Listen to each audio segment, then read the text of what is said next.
இது மே மாதம் கார்த்திகை தீபம் சரியில் என்ன நடக்குது அப்படின்னு சொல்லிட்டு பார்க்கலாம் வாங்க. அங்கே பார்த்தீங்க அப்படின்னா சிவனாண்டியும் அவங்க சித்தப்பாவும் சேர்ந்துட்டு அந்த கோயிலோட அம்மனோட தாலியை எடுத்து கொண்டுட்டு போய் ரேவதி ரூமில் ஒளிய வச்சுருவாங்க.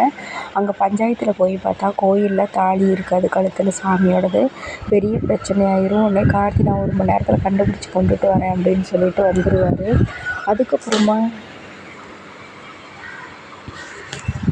அதுக்கப்புறமா கொண்டுட்டு வந்துடுவேன்னு வந்துடுவார். அதுக்கப்புறம் என்ன நடக்கும் அப்படின்னு சொல்லிட்டு பார்த்தீங்க அப்படின்னா, எப்படியாச்சும் அந்த தாலியை கண்டுபிடிச்சி கொண்டுட்டு வரணும் அப்படின்னு சொல்லிட்டு கார்த்தி 2 பேரும் போயிட்டு ஒரு மாதிரி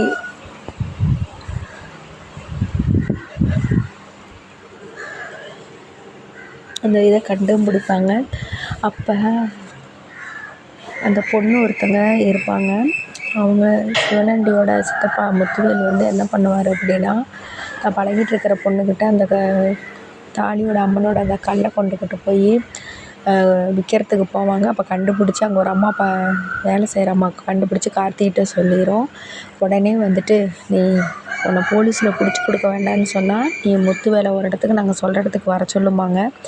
சரின்ட்டு முத்துவேலும் வருவார். ஃபோன் பண்ணி உங்கள் ஞாபகமாகவே இருக்குது வாங்க அப்படின்னு சொல்லுவாங்க. அவங்களும் வருவாங்க. வந்த உடனே என்ன பண்ணுவாங்கன்னா, ஒரு விஷயம் என்ன பண்ண போகிறேன் இது பண்ணுவேன்னா, இல்லை உன்னை இந்த கைத்தால் மரத்தில் கட்டி வச்சு அப்படிம்பாங்க. எனது இது என்ன விளையாட்டு புதுசாக இருக்குது, கையில் கட்ட போகிறியா அப்படிங்கிறாங்க. ஆமாங்கிறாங்க. சரின்ட்டு கயிற்றுலேயும் கட்டி வச்சிட்றாங்க. கட்டி வச்சோடனே என்ன பண்ண போகிற அப்படிங்கிறாங்க. கரெக்டாக கார்த்தியும் பெரிய மாப்பிள்ளையும் வந்துடுறாங்க. வந்துட்டு என்ன பண்ண போகிறேன்னு இப்போ சொல்கிறேன் பாரு, ஏயா எவ்வளோ திமிர் இருந்தால் தாலி அம்மனோட இதை எடுத்துகிட்டு போய் என்னையா பண்ணுனேன்னு அடிக்கிறாங்க. எனக்கெலாம் தெரியாதுங்கிறாங்க. இவனை போலீஸில் பிடிச்சி கொடுத்து இந்த 4 சாத்துக்குன்னு போட்டு அடித்து சீமனை எடுத்து பெட்ரோலை ஊற்றி கொளுத்தி விட்டா நீ கம்முன்னு இருப்ப அப்படின்னு பெட்ரோலை ஊற்றி கொளுத்துறாங்க சுற்றியும். ஐயையோ நான் உண்மையை சொல்லிடுறேன், நான் தான் நகையை திருடினேன், ரேவதி ரூமில் இருக்குது நகை தாலி அப்படின்னு சொல்லிடுறாங்க. உடனே கார்த்தி வந்து ரேவதிக்கு ஃபோன் பண்ணுறாங்க. எம்டி சாருக்கு எப்படி இங்கே நகை இருக்குதுன்னு தெரியும், ஒன்றுமே புரியலையேங்கிறாங்க. உடனே சகலை இருந்துட்டு சீக்கிரமாக எடுத்துகிட்டு வர ரேவதி அப்படின்னு சொல்கிறாங்க. உடனே இவங்க 2 பேரும் காரில் போகிறாங்க. அப்போ வந்து ரேவதி வந்து நகையை கொண்டாந்து கொடுக்குறாங்க. நகையை கொடுத்த உடனே அந்த நகையை வாங்கிக்கிட்டு அங்கே என்னடான்னா அங்கே பெரிய பிரச்சனையாகிக்கிட்டே இருக்குது. சிவனாண்டி வந்து எங்கடா அந்த சித்தப்பனை போனவனை ஆளை காணோமே அப்படின்னு சொல்லிட்டு யோசிச்சுட்ருக்குறாங்க. அதுக்கப்புறமா வந்துட்டு கார்த்தி அந்த நகையை தாலி இதெல்லாம் எடுத்துகிட்டு நேரமாக அந்த கல் எல்லாம் எடுத்து வச்சு பிக் பண்ணி கொண்டுட்டு வேகமாக போகிறாங்க. அங்கே வந்துட்டு இன்னும் 3 நிமிஷம்தான் இருக்குது, அதுக்குள்ளே அவன் கொண்டாந்துருவானா, நல்ல நேரம் முடியறதுக்குள்ளே அம்மன் கழுத்தில் தாலியை போட முடியுமா, இதெல்லாம் நடக்கிற காரியமா, எல்லாம் கிளம்பி போங்கயா அப்படிங்கிறாங்க. டேய் நீ வாயை மூடிக்கிட்டு பேசாமல் இருடா, என் பேரன் சொன்ன மாதிரி கொண்டுட்டு வருவான்டா அப்படிங்கிறாங்க. கரெக்டாக கார்த்தி போய் காரில் இறங்குறாரு. தான் என் பேரன் வந்துட்டான் பாரு அப்படிங்கிறாங்க. உடனே வேகமாக வந்துட்டு சரி எதாக இருந்தாலும் அதை அப்புறம் பேசிக்கலாம், முதல்ல சாமி கழுத்தில் தாலியை போடுங்க நல்ல நேரம் முடியறதுக்குள்ளே அப்படின்னு சொல்லிட்டு கழுத்தில் தாலியை போடுறாங்க. போட்டு சாமிக்கு நிறைவாக பூஜை பண்ணுறாங்க. அப்போ கார்த்தி சிவனாண்டிகிட்ட போயிட்டு உங்களுக்கு எவ்வளோ மனசு நெஞ்செழுத்திருந்தா அந்த வீடியோ அனுப்பிச்சுட்ருக்குறேன் அதெல்லாம் பாருங்கள் அப்படிங்கிறாங்க. உடனே அவங்க சித்தப்பா போய் அந்த பொண்ணுக்கிட்ட பேசுனது, அந்த இது நகையை விற்க போனது, அவர் கட்டி வச்சு அடித்தது முதற்கொண்டு எல்லா வீடியோவையும் அனுப்பிச்சுட்ருக்குறாங்க. இதை பார்த்து அப்படியே அதிர்ச்சி அடைகிறான்.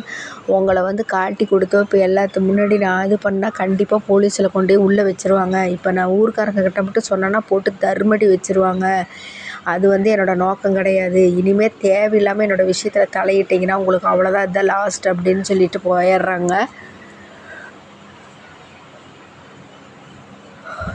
கார்த்தி ரொம்ப சந்தோஷம் கார்த்தி, நீ மட்டும் கொண்டுட்டு வந்து வரலேனா இந்த அம்மனுக்கு இந்த பூஜையை நாங்கள் பண்ணியிருக்கவே முடியாது, ரொம்ப சந்தோஷம் அப்படின்னு சொல்லிட்டு சந்தோஷமாக பூஜையெல்லாம் முடிச்சிடுறாங்க. ரேவதி எங்கள் வீட்டில் வந்து எப்படி என்ன நடக்குது ஒன்றுமே புரியலேன்னு அவங்க ஒரு பக்கம் யோசிச்சுட்ருக்குறாங்க.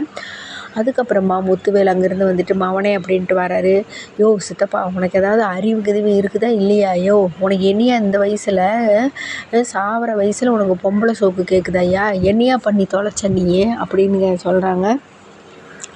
அது வந்து மவனே அப்படிங்கிறாங்க. கொஞ்சமாவது அறிவு இருக்குதாய்யா? சந்திரா நம்மளை நம்பி ஒரு பொறுப்பை ஒப்படைச்சா எல்லா வேலையும் சுத்தமாக ஒரு பொம்பளை இது வச்சுக்கிட்டு எல்லாமே சொதப்பிட்ட. உனக்கு கொஞ்சமாவது அறிவு இருக்கியா? அவன் வீடியோவை போட்டுக்கட்டு மிரட்டுறியா? நான் என்னையா பதில் சொல்ல முடியும்? உனக்கு கொஞ்சமாவது அறிவு இருக்குதாய்யா? நீலாம் எதுக்கு தான் இந்த ஜென்மமே எடுத்தியா? அப்படி இப்படின்னு பிடிச்சி கண்டபடி திட்டிகிட்ருக்குறாங்க. அதோட பார்த்திங்கன்னா எபிசோடு முடியுது. அடுத்த நாளைக்கு என்ன நடக்க போகுதுன்னு வெயிட் பண்ணி பார்ப்போம். நன்றி, வணக்கம்.